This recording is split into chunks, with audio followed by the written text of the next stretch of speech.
This is John Chen, and I'm joined by the one and only Roger Haskett, and you're now in the engagement show. Roger Haskett, how are you doing? Geez, I don't think I've seen you for like a month or two, right?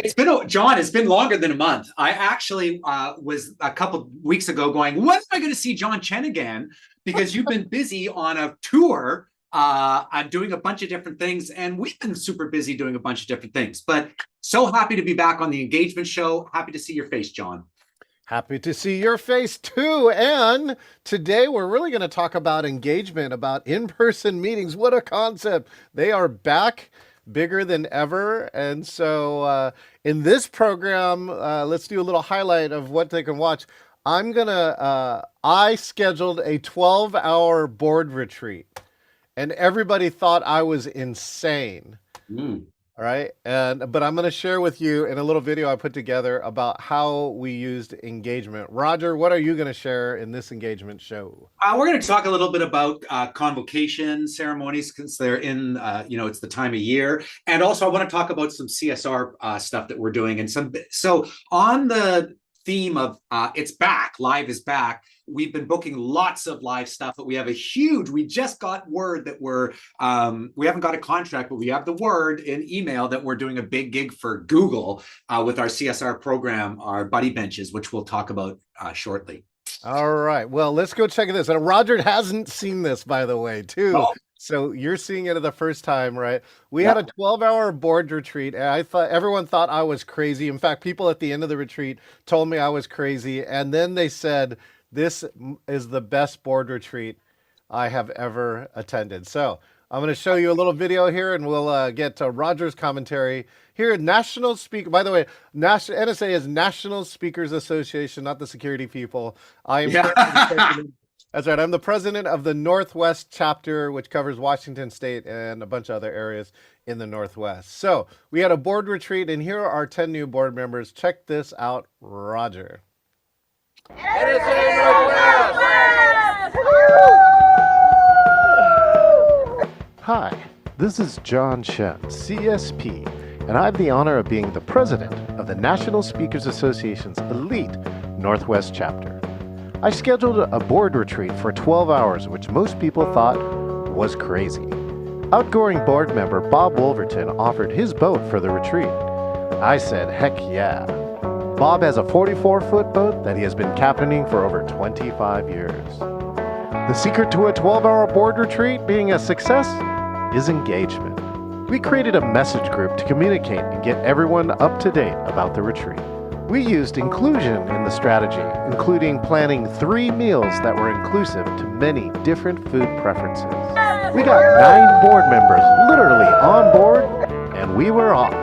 We started with introductions of who we are, what we speak on, and created a list of ground rules. All of us agreed on them and signed off on them. Next, we did team building using rope to meet another board member and to learn how we solve unknown challenges. Following Patrick Lencioni's best practice, we created psychological safety by sharing a challenging childhood story. One important principle was to give longer than expected breaks so people could self-care and authentically network with each other. When we returned, I shared our chapter's #1 goal: grow membership to 125 members by June of 2025. I had each board member make a box, write their role on the box, and what they thought the role should do. Then I had each board member write what they are personally bringing to their role, such as their superpower. As we randomly drew names to share, they needed to give their boxes to another team member, symbolizing that there might be a time when a teammate might need to support your role. We continued to do this until one person had all the roles. As you can imagine, that's a chapter disaster. The message is loud and clear that we need to work as a team to achieve our NSA Northwest goals. We dove into programming, member engagement, and member recruitment. Here are the top strategies for the year. Work with other associations and organizations. Identify the speakers and invite them to join us to be an even better speaker and build a better business. Create an NSA Northwest Speaker Showcase to give speakers valuable video, and leads from meeting planners in the audience. Create top quality programming to serve our members and attract new guests. And we're looking to form masterminds to meet the needs of intermediate and advanced speakers to keep growing. Over dinner, every board member took time to meet with other members, decide on their top priorities, and reflect on the day. We ended with each board member giving a toast and sharing what they thought of the day. Someone said, "I was worried about 12 hours, but wow, this was one of the best board retreats I've ever been on." As the board safely entered the dock, new friendships were made, new plans were written, and new passions were lit for the National Speakers Association's Northwest 2025 year. Do you want to be a better speaker? Do you want to build a better business? Well, then click to meet National Speakers Association's Northwest chapter, an elite chapter and the best value in speaking. Go to nsanorthwest.org and use Accelerate for 50% off your first program. I look forward to seeing you at the next meeting. There we go, Roger. What do you think about that? All right. Well, I started to take notes and I had to flip over the page because there were so many. So, John, this is the thing. I was taking notes on all the things that you do that I do that often with different names. But you started off by saying the most important thing, I think, which is anything is possible when engagement's in the room. When someone says we can't do a 12-hour X, we can't do it. Like I often get told, like virtually, Roger, you can't take an hour. You can't take 3 hours. You can't. This is never going to work. And I go, really? Because it will work. I've got oodles of testimonials that show that it works, and I hear exactly what you hear, John, over and over and over again. The best session I've ever been to, the best retreat I've ever been to, the best networking session I've ever been to, the best keynote I've ever been to. And the reason is because you and I look at things through the filter of engagement. And the moment you do that, we believe engagement is a superpower. So the moment you put engagement in the room, okay, so I just want to quickly go over a couple points. Anything's possible with engagement. You establish ground rules. I love it. That's what I always do with my stuff. Establishing psychological safety, absolutely important. And talking about it, absolutely important. Breaks, longer breaks than normal. My heart was like coming, like I was like going, oh my goodness, could I shine a spotlight on this more? And then I switched over the page. Boxes, what a great idea. The boxes on the head and so visible and so unique.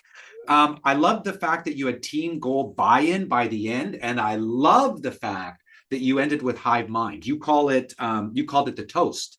Yes. But so in my sessions, I go, we all spend 15 minutes at least talking about what we learned in that session so that it follows us home. Yeah, I could keep going. John, that was amazing. Thank you so much, Roger. You know, here's some insider's part, right? Which is the boat is not that big, right? As you can tell. So we had to figure out how to get 9 to 10 people inside of the center part. One highlight is Bill Staten is one of our Hall of Fame members. And I asked him to record a video, and he recorded this really cool 2-minute video because he's a past president. And that's also something else that I open with. And so you got to look in the engagement box and saying, what can I pull out that will really draw people in? All right. And so he did that. And, you know, the box on the head thing, these are the things that you don't expect, right? Mm-hmm. What was really funny is if you saw the picture, they were trying to solve that rope challenge with ChatGPT and they failed. But what's even funnier is that Bald Wolverton is going off of the board. So technically he was driving and not a board member, but he was the one who gave them the idea going, you should look on YouTube. And YouTube has lots of solutions for this. And that's how the first group actually solved it. And then the best part about it is that they went to go and solve, you know, help the other people. They became consultants to the other people because they got the information. But the box on the head was also not something I expected. I actually expected everyone to close their box, and a lot of them taped their box open.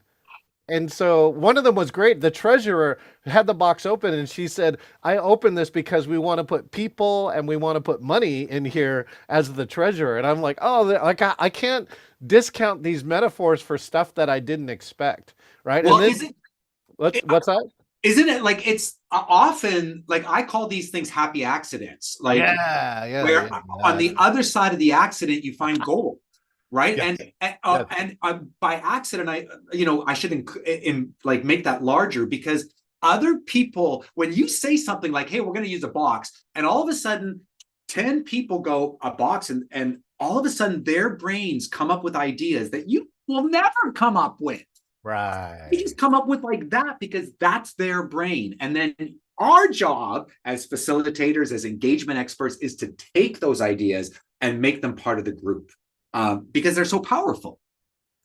So I want to add one last other piece too, Roger. I told you about those breaks. The dinner break was 2 hours, right? And so there's two things. I mean, one is you got to go get dinner, okay? But two, I did give them an assignment, which is talk to other members. Now that we had gone through all the goals and mechanics and other stuff that we're going to do, talk to other members. But I did give them an assignment to say, come back now that you've heard all these things. What is your personal top priority? And so, but it was 2 hours. And what was great about it, Roger, is that it allowed time without being rushed to have all these conversations, and sometimes conversations not about any of these things, but really getting the chance to know the other people on the board. It was so great. I often find as an engage, like, when I go to network, whatever, I often am surprised at what I do. And people are often surprised as well, because my way of networking is to find a thread and follow it. And the thread, if it starts in something that is nothing to do with what you're there about, that's almost the best way to start, because then it ties through and all of a sudden you find connections. That thread will always exist. When you see that person 3 years from then, they'll be, hey, Roger, and they'll go right back to, remember we were talking about my kids' hockey, and I'll be like, I totally remember because it reminded me of my daughter's baseball. That's so often engagement is a 1 step sideways, 5 steps forward, 2 steps backwards, 3 steps, 3 giant steps. It's like a Mother May I game for kids. But I think it's kind of the key is though, no matter how you take the steps, you have to find at least one connection. Oh, 100%. 100%. Like we didn't know there's actually 3 of us board members who are scuba divers, and we're actually talking about having an underwater NSA meeting, like as a joke, taking a photograph of like 5 people underwater with a laptop and a flip chart and something. And that was the thread that connected us together, is that there's a whole bunch. One of them is a master diver, so he teaches other divers. So that's something you'll never forget, right? That, like, when you see him, you'll be like, oh, diver, master diver. Remember the idea about the flip chart? Like, this is so. One of the things I wanted to talk about as well was your ground rules. So, and your wellness. So one of my ground rules that I call them Roger's rules of engagement. One of mine that people always remember is misery is optional. And they always sort of go like, what does that mean? I go, misery is optional. You are in charge of yourself. So if your knee hurts, like if you got a bum knee, if your knee's a bum, and if you get up and move, like if you need to stand up because your back hurts, stand up. Misery is optional. The more miserable you are, the less you're present. The less misery that's in that room, the more people are present. So when you start to create ground rules like that, people go, oh yeah, I can get into this. I can this helps me be me. I'm used to people telling me to not be me in meetings, like to sit down and be quiet and talk when you're supposed to, as opposed to engagement's all about it's messy at times. It's messy and then not messy. It's about listening too, though, because in those ground rules, one person really put out and just said, I just really want to have fun today too. She has I think a family member in the hospital, so she's been dealing with serious stuff, and she says, I kind of here to have a break and really need to laugh. That's what I personally need. And what was great about that is that it helped me, because I was going to do a second thing, like the Lencioni thing. It's really deep, right? And it was not the place to do it, because of heard that feedback. So instead I put that rope exercise, which got everybody laughing and close proximity and touching each other. And I'm like, then by putting those other things, the Lencioni after that, then it was the right time. And I did not write it that way. Yeah, so totally. Behind the scenes. Yeah. So one of our rules, like my rules for life and my rule for the company, is the more fun you have, the more fun they have. That's totally true. I totally believe that. I hire and fire people based on that. And I tell them, I go like, literally, if you're not having fun, this is not the job for you. Yeah. And one of the things that I know that people appreciate about my sessions, and I'm John, your sessions as well. We've done co-sessions together. One of the things that people talk so much about is they go, it was so fun. Like it was just right from the beginning, it was so fun. But yet I have 3 pages of notes. Right? Those things go together. They don't bounce. It's not like, oh, fun or meaningful. Fun and meaningful is where engagement lies. There's a quote out there that says the fastest way to get to engagement is through play. The moment you let people play, like whatever play means to them, the moment people play, they're engaged. They're total, because it's active participation. How do you play without active participation? I don't know. I've invented a new word listening to you, which is meaningful, right? Which is like fun and meaningful at the same time. Meaningful. I love it. Okay, wait. I said we were going to talk about commencement, so let me do that just briefly here. So let's show us. So Roger's got this amazing thing, so I'm gonna let him show you this. What he's been working on. Go ahead. Okay, so this is Stefano, one of our Stefano who's worked. This company's 32 years old, and Stefano's been here at least like 20 years or something. This is him doing, he's on stage for the Chartered Professional Accountants of BC, and he's doing their commencements. All of those cards are the individual grads who came across the stage. They put their pronunciation of their names and anything important on there that he would read out. So at the end of it, to celebrate, he takes all the cards and throws them up in the air as this sort of now this thing that they do all the time. And it has become so successfully popular that the organizers, who we've been working with for years and years now, say, like, they just talk about it nonstop. They're like, well, can Stefano make sure that he does the card thing? And we're like, yes, of course. We just did a 50th anniversary of a mall here in Vancouver. And at the end of it, we are drawing the grand prize who won an electric scooter. And we did the same thing where we threw up. There were like 700 entries, and we threw them up and caught it. And it was so successful, it was on the news. The news caught it and put it on because it looked so amazing. So anyway, we do these commencements, these convocations, because there's nothing like a professional MC to make something that was boring into something that is awesomely entertaining. And these commencements, which used to be 3 hours of boredom, are now, because of the our working with the client and our MC energy, are like super fun, dynamic, engaging experiences where people cheer and like at the end are standing and applauding. That's my card being thrown up. Anyway, back to you, John. Oh, Roger, you got to show us some more. Well, I want to add on, though, a few comments to this because it's so funny. I don't know if it went viral in Canada, but there was a recent occurrence of a commencement speaker who was mispronouncing all the names, like even the simplest of names, right? I did not see that. Oh my gosh, you got to go. You definitely have to go get that because you need to put it in the beginning and going, does your commencement look like this? The throws in the throw the cards in the air is such a cool piece. My auctioneer friend, I'm gonna give a shout out to Larry J. Snyder, and he says, when you do raffle tickets, right, you got to put the fun in fundraising, right? And so you get all the raffle tickets as the last raffle, and you get somebody from the audience, right, and you tell them, I'm gonna throw all these tickets in the air, and you grab one from midair, and then we'll read it out loud. That's right. That's right. So that's what, so funny. That's exactly what Stefano did in the 700. They went up and he went like this and grabbed one, and that was the winning one. It's so fun when you have an attitude of fun around serious energy, around serious things. Yes. There's an explosion of power that comes. Like one of my talks is the power of play, because the moment you play in the room, there's power. Okay, speaking of play and power, for Google, wait, I gotta give you one more tip before you go. So the next time, if your group, I was thinking about this while watching you. If they want to go bigger one year, right? You get those air cannons or the cannons that blow the confetti. But imagine if on the confetti that you could actually customize it. It actually had a whole bunch of replications of all the people's names in it. Nobody I've ever done it.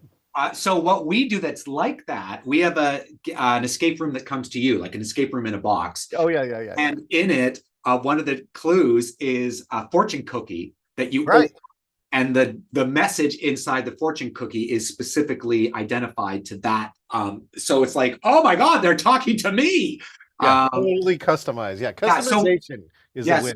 Yeah. Okay. So let's see. So our CSR stands for community corporate, corporate social responsibility, and basically the idea is to maximize your impact on the community in a good way and minimize your impact on the environment or on sustainability in a bad way. So maximize the good and minimize the bad is the idea. And so what we did is we put together something called mud pie kitchens for kids, and then buddy benches for kids. These are things that are built by the organization that hires us. They're built, and it's a team building activity. We often are told. We often are brought back many times to do the same group, and we are told over and over again that this is not only the best team building activity they've ever done, but they say things like, in the 5 years I've been in this organization, I've bonded more in this 2-hour experience than I have in the previous 5 years. So, when you hear stuff like that as an organizer, you start to pay attention.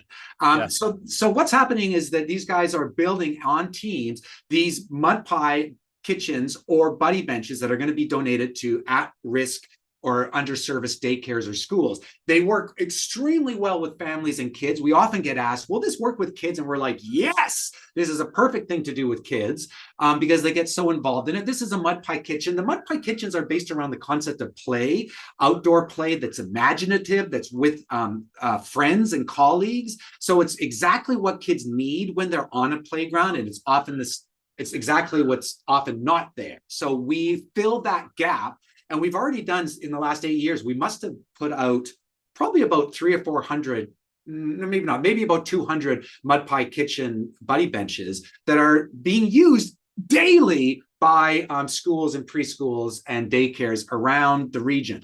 That every day kids are benefiting from this. So these are these are the kitchens, and this is a buddy bench. So a buddy bench is built on a different idea. The idea of a buddy bench is when your friends aren't there and you're alone at school, you go sit down on the buddy bench, and other kids who are playing go, hey, Roger, don't you have anyone to play with? Come play with us. And so what they do is they build empathy, they fight isolation, they combat bullying, and they create friendships and community. And so they're this wonderful, amazing thing that we love to do. And people have the best time doing it, of course, because they're creating hero energy as they do it in themselves and in their teams, which they bring back to their teams and work, and also to their families and their friends. It's a win-win, win-win, win-win, win-win, win-win. It doesn't stop winning. This is where I play. All I do is win. Just for that'll be good. Two things came up with me with the mud pie kitchen. Is somebody recently told me a story that their parent used to, you remember when television still used to have tubes, right? It was like a way back. So the mom would come in and loosen a bunch of the tubes when school ended. And so when they'd come home from school at the end of the year and she goes, TV's busted. Well, go outside and play, right? It's hilarious, right? I don't know how we do that in the OLED era, but that's one. And the second one is in the creating a friend in a buddy bench. One of our good friends here in Seattle wrote a book and does diversity training, and says that he wrote a book about 10 people who were members of hate groups and then denounced the hate group later in life. And all 10 stories, right, have this in common. They made a friend of the person in the hate group. Yeah. And so that buddy part, like if you can create these, you made a friend, and that's one of the things it's preventing is that type of treatment in the future. So let me tell you about this. This relates to psychological safety and facilitation and retreats, et cetera, and team building. So they've done studies that if you have a friend at work, and a friend is whatever you define as a friend, like if you can say, yeah, that's a friend of mine, work friend, a colleague friend, whatever, If you are able to identify that you have a friend at work, you are 40% more capable of handling the hardest jobs that you do on a daily basis without any other support. It's not like it's not like, hey, I got a problem, I'm phoning up my friend. Hey, friend, help me solve this. It's just the knowledge in your brain that you've got someone on your side, that you've got psychological safety, you've got a colleague, you've got belonging, you've got someone you belong with. At the moment that happens, humans change. And so that's like, that goes with your idea, right?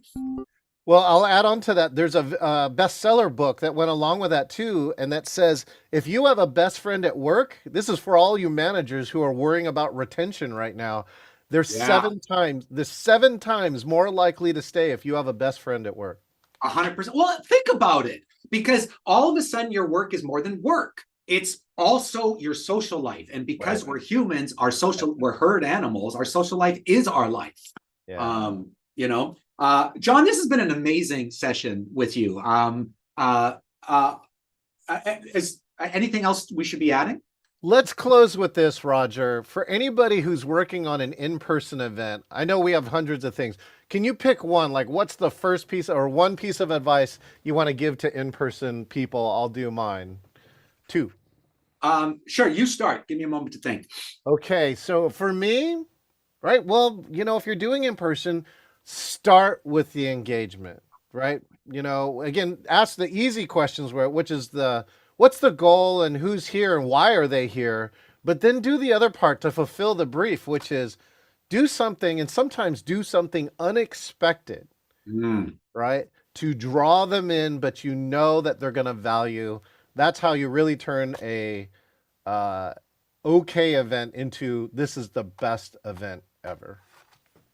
That's amazing. So I'm distracted because I'm looking for where I have literally on, popping up, start with engagement, but it's buried in one of my other talks. So, so that's it. So I would say, as well as that, the more fun you have, the more fun they have. That I would say we've already got that as well. But I would say that if you're starting with engagement, the idea is that active participation has to be spread everywhere in your event. The more you can put active participation, the more you put engagement.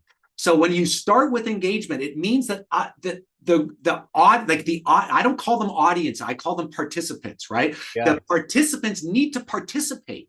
They have to, and they also have to understand that it's all about them, right? Like the things that happen on the stage, all this engagement is about them.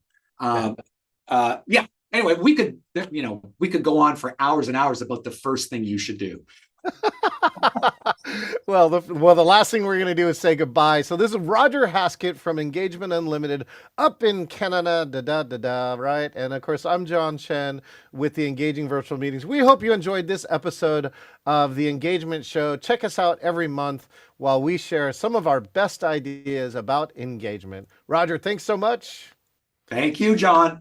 And we'll see you next time here on the Engagement Show.